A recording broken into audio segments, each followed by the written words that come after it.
సన్నజాజి పక్క మీద సంకురాత్రి. రికార్డింగ్ డాన్స్ అయిపోయిన తర్వాత ఏంటి పరిస్థితి? మీరేం చెప్తే అదే. ఏం చెప్పినా చేస్తావా? చేయడానికి కదా నేనుంది.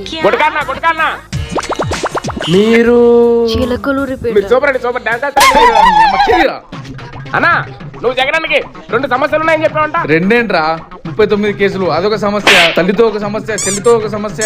బాబాయ్ అబ్బో అది పెద్ద సమస్య. అవి కాదన్నా, వేరే ఏదో 2 సమస్యలు చెప్పావంట. నేనే సమస్యలు తీర్చలేను, నేనే చెప్తాను. అతి మంచితనం, అతి నిజాయితీ. ఆనమ్మ మూడు చెప్పడానికి. ఏం మాట్లాడుతున్నావురా? అతి నిజాయితీ, అతి మంచితనం. అతి నిజాయితీతనం, అతి మంచితనం బహుశా నాకున్న ప్రాబ్లమ్సే కావచ్చు. మన పార్టీకి లేని అవి. అన్న మీడియా ముందుకు వచ్చి మరీ చెప్పాడు. నన్ను పక్కన పెట్టుకొని మావోడు మంచోడు సౌమ్యుడు అవన్నీ నిజాలా? ఏ కాదు ఈ గ్యాప్ లో సారీ అన్న, సారీ.